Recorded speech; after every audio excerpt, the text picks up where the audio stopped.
అమావాస్య పూజ గుమ్మడికాయతో దీపం పెట్టుకోవడానికి నేను చేసుకున్న పూజా విధానం. అమావాస్యకి నేను గుమ్మడికాయ తెచ్చుకొని కట్ చేసుకొని, ఎందుకంటే నాకు శత్రువులు బాగా అయిపోయిండ్రు, ఓరోలితనం బాగా అయిపోయింది. మేమంటే బాగా అయిపోయింది.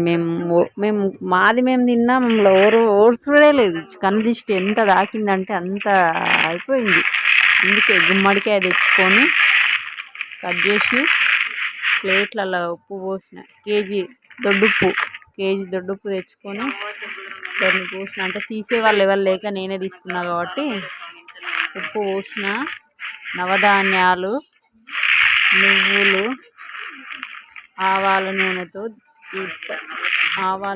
ఇప్ప నూనెతో భూష్మాండం దీపం నేను కాలభైరవ స్వామి ముందట, వారాహి అమ్మ ముందట దీపం అయితే పెట్టుకున్నాను. చూడండి, మళ్ళీ అమావాస్యకు వీలైతే మీరు పెట్టుకోండి.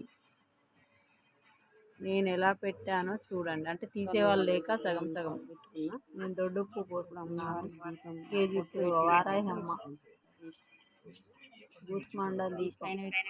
చూడండి, బూడిది గుమ్మడికాయ తెచ్చుకొని అలా సెట్ చేసుకొని, ఇప్పుడు నిమ్మకాయల దండలు అమ్మవారికి గుచ్చేసి నేను అమ్మవారి ముందు, వారాహి అమ్మ ముందు, కాలభైరవ స్వామివారి ముందు నేను దీపం పెట్టుకున్నాను. చూడండి నేను ఎలా పెట్టుకున్నాను.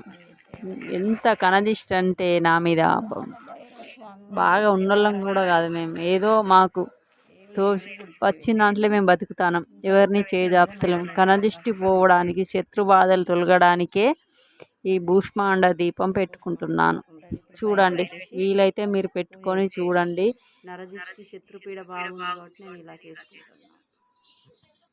చూడండి, భూష్మాండ దీపం